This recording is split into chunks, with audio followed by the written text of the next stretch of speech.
Peggy 16. L'ange pleureur. Depuis quelque temps déjà, j'ai ce sentiment d'être observé. Vous savez, ce moment où vous sentez une présence dans votre dos, vous vous retournez et ne voyez rien.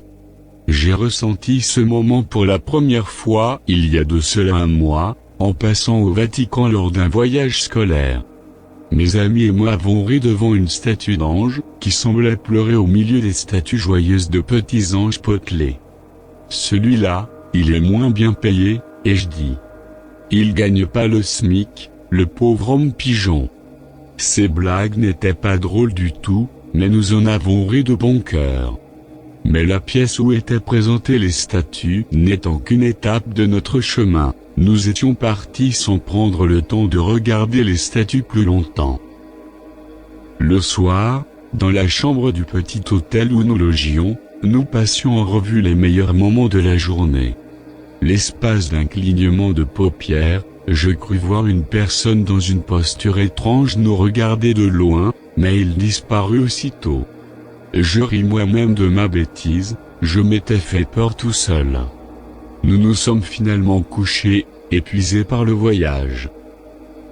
Vers 6 heures du matin, un hurlement nous réveilla. Un homme italien bedonnant avait fait irruption dans l'hôtel, hurlant dans sa langue, le garde de nuit a fui avec une statue du musée. Sacrilège. Attiré par le bruit, la classe entière était au rez-de-chaussée en quelques secondes. Le proviseur le fit asseoir, et il le poussa à raconter ce qu'il a vu. Voici à peu près ce qu'il a dit: « Oui, monsieur. Ce matin, je vérifiais que tout allait bien, et dans la salle des statues, plus de statues pleureuses ni de garde. C'est un traître. Un monstre. » Il accompagnait son récit de grands gestes des mains, dont seuls les Italiens ont le secret. On lui demanda de se calmer, on demanda au groupe de se préparer et on le mena à un poste de police. Alors qu'il parlait à toute vitesse devant le policier, je regardais par la fenêtre. Il pleuvait fort. Et en face de ma vitre, quelque chose attira mon attention. La baie vitrée de l'immeuble en face était flanquée d'une statue semblable à la statue disparue. J'appelais mes amis pour qu'ils voient la statue, mais chose étrange, lorsque je me retournais à nouveau pour la voir, elle avait disparu, ce qui me valut de nombreuses moqueries de mes camarades. J'ai encore du mal à dormir. Après que le policier eut fini de noter la version des faits de l'Italien effrayé, il nous suivit jusqu'au lieu du vol. Effectivement, notre ange avait disparu. Je ne pus m'empêcher de faire remarquer à mon voisin de chambre le plus proche de toute façon, elle était horrible, cette statue. Et nous partîmes dans un fou rire, en songeant à remercier le garde pour ce qu'il a fait. Le policier et le directeur nous ont regardés d'un œil mauvais. Le policier tapa son rapport sur son téléphone, et on est parti, décidé à se reposer encore un peu. En partant, je remarquai un petit papier posé à terre. Je le ramassai et je l'examinais. C'était écrit « Ne cligne jamais des yeux ».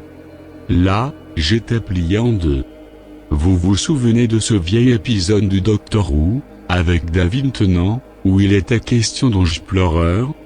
Les anges pleureurs, ces anges de pierre extrêmement rapides et malveillants, qui vous tuent ou vous déplacent dans le temps.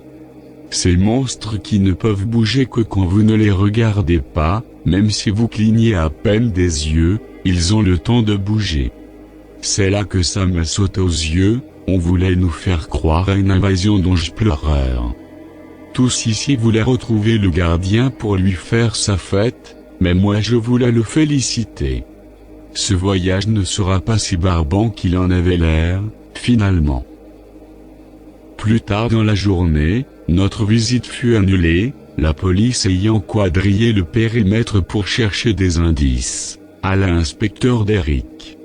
Nous avons donc eu toute une journée libre pour visiter le petit quartier situé autour de l'hôtel, par groupe de 2 ou plus. Avec mes 3 compagnons de chambre, nous avons passé une journée plutôt agréable, en mangeant plus de glace que notre estomac le permettait et en racontant des blagues à faire boire de la vodka à un pape. Au cours de l'après-midi, nous avons tous reçu le même texto, à l'hôtel. Tout le monde. Vite. Signé, le directeur. Bah voyons, que ça a à foutre. C'est en traînant les pieds que nous sommes retournés à l'hôtel. Sur place, on nous expliqua, le corps du garde a été retrouvé. Il a été tué, sa nuque avait été brisée. Personne n'a retrouvé la statue, ce qui nous mena à la conclusion suivante, un fou dangereux voleur de statues de balade en ville. Le directeur nous ordonna de rester dans l'immeuble, sous peine de sanction. Il était à peine 16 heures. Super après-midi en perspective. Alors que nous étions tous attablés dans le réfectoire pour discuter, je crus revoir la personne étrange d'hier soir, l'espace d'un battement de paupières. Je sens que je vais me coucher plus tôt, j'ai pensé. Après 3 longues heures, nous sommes passés à table. Le repas avalé, on est tous retournés à nos chambres.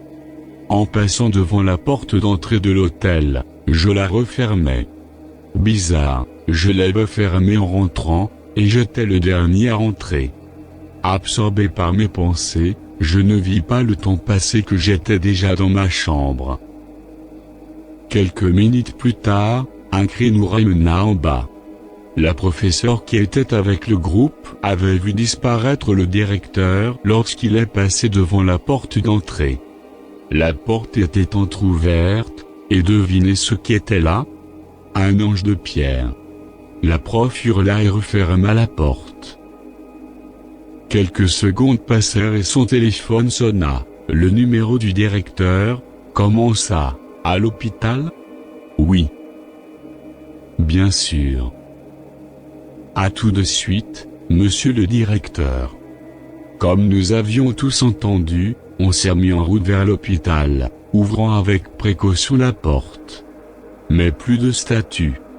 Ignorant cette énième bizarrerie, nous marchâmes une vingtaine de minutes avant d'arriver à l'hôpital. On nous indiqua la chambre 12B, mais ce qui nous attendait dans la salle nous coupa le souffle. Le directeur était bien là, mais il semblait avoir pris 20 ans. Ses cheveux avaient viré au gris, et ses yeux s'étaient creusés dans son visage ridé. Il prit la parole d'une voix faible, « Ne vous faites pas attraper. Qu'il m'a eu moi. Et surtout ne. » Il ne put finir sa phrase, car il s'est mis à tousser extrêmement fort. Puis il retomba sur son lit. À côté du lit, un écran affichait un rythme cardiaque nul et hurlait. Après avoir effectué une prière, nous fîmes une marche silencieuse jusqu'à l'hôtel. L'ambiance aurait donné froid au zéro absolu, alors on est tous allés à nos chambres pour dormir. Quelques filles étaient restées au rez-de-chaussée pour réconforter la prof. Nous nous sommes endormis, persuadés que tout ça n'était qu'un énorme cauchemar.